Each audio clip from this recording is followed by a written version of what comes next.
Hi students, welcome to NEET ஆப்பட்ரிக்ஸ். நம்ம இந்த வீடியோவில் என்ன பார்க்க போகிறோம் அப்படின்னா, காமன் கவுன்சிலிங் பற்றி நம்மளுக்கு புதிய தலைமுறையில் ஒரு 2 இம்பார்ட்டன்ட் பாயிண்ட்ஸ் கொடுத்துருக்காங்க. அதை தான் டீட்டெயில்டாக சொல்ல போகிறோம். அது வந்து எம்சிசிலேருந்து அரசு அளித்த விளக்கம் அப்படின்னு சொல்லி கொடுத்துருக்காங்க. வாங்க வீடியோக்குள்ளே போகிறதுக்கு முன்னாடி நம்மளோட நீட் ஆப்பட்ரிக்ஸ் சேனலை சப்ஸ்கிரைப் பண்ணிக்கோங்க. கூடவே இருக்கக்கூடிய பெல் பட்டனை கிளிக் பண்ணிக்கோங்க. அப்போ தான் நம்ம போடக்கூடிய வீடியோ உங்களுக்கு நோட்டிஃபிகேஷனாக வரும். வாங்க வீடியோக்குள்ளே போகலாம். டெலிகிராம் சேனல் அண்டு வாட்ஸ்அப் குரூப்லேயும் நீங்கள் ஜாயின் பண்ணணும்னு நினச்சிங்க அப்படின்னா ஜாயின் பண்ணிங்க அப்படின்னா எம்பிபிஎஸ் கைட்லைன்ஸினுடைய அப்டேட் ஃபுல்லாக அதில் தான் ரிலீஸ் பண்ணுவாங்க.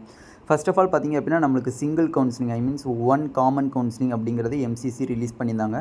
அதில் புதிய தலைமுறையில் கொடுத்துருக்கிறத பாருங்கள். நீட் தேர்வு மதிப்பெண் அடிப்படையில் அனைத்து மருத்துவக் கல்லூரிகளிலும் ஒரே பொது கலந்தாய்வு நடத்தப்படும் அப்படிங்கிறது நம்ம எல்லாத்துக்குமே தெரியும். அந்த சர்க்குலர் இப்போ எல்லாருமே அதுதான் லேட்டஸ்ட் அப்டேட்டாக போயிட்டுருக்கு. அப்படி பார்க்கும்போது நம்மளோட 85% சீட்ஸையும் வந்து எம்சிசி வந்து நாங்கள் கலந்தாய்வு நடத்திக்கிறோம், மதிப்பெண் அடிப்படையில் கலந்தாய்வு நடத்திக்கிறோம் அப்படிங்கிற ஒரு இன்ஃபர்மேஷனை வந்து நம்மளுக்கு வந்து எல்லா ஸ்டேட்டுக்கும் நம்மளுக்கு கொடுத்துட்டாங்க. அதுக்கு நம்மளுக்கு என்ன தெரியும், நம்மளோட state government Tamil Nadu state government வந்து கோர்ட்டில் போய் கேஸ் போடுறதா நம்மளுக்கு வந்து அறிவிப்பு வெளியே வந்துருந்துச்சு. இப்போ இதுக்கும் மீறி இன்னும் ஒரு 3 பாயிண்ட்ஸ் சொல்லியிருக்காங்க. அந்த 3 பாயிண்ட்ஸ் வந்து கிட்டத்தட்ட ஒரு ஃபீட்பேக், ஒரு ஷாக்கிங் நியூஸ் மாதிரி தான் இருக்குது. அதில் பார்த்தீங்க அப்படின்னா நம்மளுக்கு சீட் மேட்ரிக்ஸ் அடிப்படையில் பொது கலந்தாய்வு நடத்தும். இந்த சீட் மேட்ரிக்ஸ் அடிப்படையிலுங்கிறது எப்படி சொல்கிறாங்க அப்படின்னா 50%க்கு தனி சீட் மேட்ரிக்ஸ் போடுவாங்களாம். அந்தந்த ஸ்டேட்டுக்கு தனித்தனியாக வந்து சீட் மேட்ரிக்ஸ் 85% ஃபார் தமிழ்நாடாக இருந்துச்சுன்னா 85%க்கு எம்சிசி வந்து தனி சீட் மேட்ரிக்ஸ் போடுவாங்க. இதே கேரளாவாக இருந்துச்சுன்னா 85% கேரளா ஸ்டூடெண்ட்ஸ்க்கு தனி சீட் மேட்ரிக்ஸ் போடுவாங்க. அப்போ ஒவ்வொரு ஸ்டேட்டுக்கும் தனித்தனியாக சீட் மேட்ரிக்ஸ் ரிலீஸ் பண்ணுறதா அவங்க சொல்லியிருக்காங்க. அந்த சீட் மேட்ரிக்ஸ் படி காமன் கவுன்சிலிங் கண்டிப்பாக நடத்தப்படும் அப்படிங்கிறத எம்சிசியில் இருக்கக்கூடிய அந்த என்எம்சி அந்த சர்க்குலரில் வந்து நம்மளுக்கு சொல்லியிருக்காங்க. ஓகேவா? நெக்ஸ்ட்டு பாயிண்ட் என்ன, கொஞ்சம் இம்பார்ட்டன்ட் பாயிண்ட்ஸ்னு பார்த்தீங்கன்னா, வேறு எந்த வழிகளிலும் மாணவர் சேர்க்கையை நடத்தக்கூடாது, மீறினால் 1 கோடி வரை அபராதம்.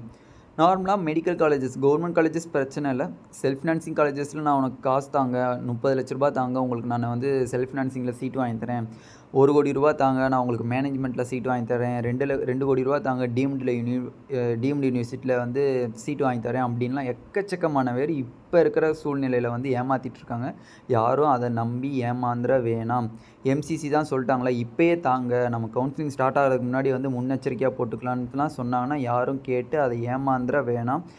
அப்படி அவங்க மீறி கவுன்சிலிங் நடத்துகிறேன்னு தெரிஞ்சுன்னா 1 கோடி ரூபா அந்த காலேஜுக்கு தான் ஃபைன் போடுவாங்க. நீங்களும் சப்போஸ் தந்ததாக தெரிஞ்சு அப்படின்னா உங்கள் மேலேயும் கேஸ் ஃபைல் ஆகும். ஓகேவா? நெக்ஸ்ட் இங்கே என்ன சொல்லியிருக்காங்கன்னா, இந்த பாயிண்ட் தான் வந்து 12th மாணவர்கள், 12th முடிச்சுட்டு நீட் எழுதியிருக்கக்கூடிய மாணவர்களை பாதிக்கக்கூடிய பாயிண்ட். நார்மலாக 12th எழுதி முடித்த ஸ்டூடெண்ட்ஸை பார்த்தீங்க அப்படின்னா கண்டிப்பாக 17 வந்து ஃபுல்லாக கம்ப்ளீட் ஆகிடும். ஏஜ் வந்து 17 ஏஜ் வந்து கம்ப்ளீட் ஆகியிருக்காது. பட் இவங்க கொடுத்துருக்க சர்க்குலரில் பாருங்கள், கலந்தாய்வில் பங்கேற்கும் மாணவர்களுக்கு ஜனவரி 31ஆம் தேதிக்குள் 17 வயது நிறைவடைந்திருக்க வேண்டும்னு சொல்லி போட்டிருக்காங்க. பட் நம்மளுக்கு ஸ்டூடெண்ட்ஸ்க்கு பார்த்திங்க அப்படின்னா 12th எக்ஸாம் எழுதிட்டு உடனே நீட் எக்ஸாம் எழுதின ஸ்டூடெண்ட்ஸ்க்கு யாருக்குமே 17 வயசு கம்ப்ளீட் ஆகிருக்காது. அதனால் வந்து இதில் 12ஆம் வகுப்பு மாணவர்கள், அனைத்து ஸ்டேட்டில் இருக்கக்கூடிய 12ஆம் மாணவர்களும் வந்து பாதிக்கப்படுவார்கள். அப்போ இது மூலியமாக நம்மளுக்கு ஏதாச்சும் ஒரு நடவடிக்கை கண்டிப்பாக தமிழக அரசு எடுத்துருவாங்க. அதனால் பயப்பட தேவையில்லை. ரெண்டாவது பார்த்திங்கன்னா, பொது கலந்தாய்வு நடத்த அதிகாரிகள் அல்லது ஏஜென்சியை தேசிய மருத்துவ ஆணையம் நியமிக்கும். நார்மலாக வந்து இத்தனை ஸ்டேட் இருக்குது, இத்தனை ஸ்டேட்டையும் ஒரே ஆள்னால நடத்த முடியாது. அப்போ தமிழ்நாடுனா தமிழ்நாடுக்கு எம்சிசிலேருந்து ஒரு ஏஜென்சியை வந்து நம்மளுக்கு வந்து நிரூபிச்சிருவாங்க. அந்த ஒரு காமன் ஏஜென்சி வந்து நம்மளுக்கு எல்லா ஸ்டேட்டுக்குமே வந்து கிட்டத்தட்ட வந்து கவுன்சிலிங் அந்த 85%க்கு கவுன்சிலிங் நடத்துவாங்க.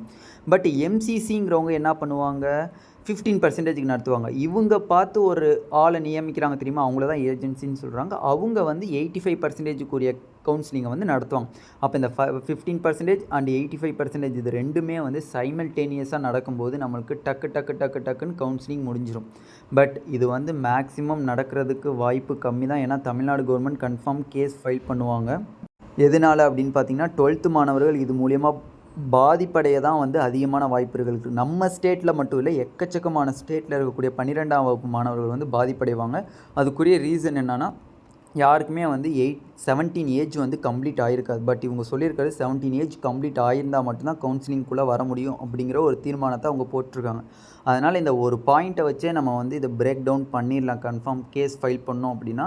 அதனால் யாரும் பயப்படாதீங்க. கன்ஃபார்ம் இந்த 2023க்கு வந்து நம்ம ஸ்டேட் கோட்டா கவுன்சிலிங் வந்து ஸ்டேட்டே நடத்தும். எல்லாமே வந்து கடவுளை வந்து கொஞ்சம் ப்ரே பண்ணிக்கோங்க. ஏன்னா வந்து நம்ம 500 சீட்ஸ் ஆட் ஆகாதுன்னு நினச்சோம். கண்டிப்பாக கடவுளை ப்ரே பண்ணோம். கன்ஃபார்ம் 500 சீட்ஸ் நம்மளுக்கு கிடச்சிருச்சு. அதே மாதிரி இதையும் ப்ரே பண்ணுங்கள். கன்ஃபார்ம் இந்த வருஷம் நம்மளுக்கு கவுன்சிலிங் ஸ்டேட்டே நடத்துகிற அளவுக்கு நம்மளுக்கு ரிசல்ட் கிடைக்கும். இந்த வீடியோ உங்களுக்கு பிடிச்சிருந்துச்சு அப்படின்னா நம்மளோட நீட் ஆப்பர்ச்சுனிட்டி சேனலில் சப்ஸ்கிரைப் பண்ணிக்கோங்க. கூடவே இருக்கக்கூடிய பெல் பட்டனை கிளிக் பண்ணிக்கோங்க. அப்போ தான் நம்ம போடக்கூடிய வீடியோ உங்களுக்கு நோட்டிஃபிகேஷன் வரும். நம்மளோட டெலிகிராம் சேனல் அண்டு வாட்ஸ்அப் குரூப்பில் ஜாயின் பண்ண ஸ்டூடெண்ட்ஸ் ஜாயின் பண்ணிக்கோங்க. அதில் MBBS லேட்டஸ்ட் அப்டேட் ஃபுல்லாக உங்களுக்கு அதில் தான் அப்லோட் பண்ணுவாங்க. Thank you student.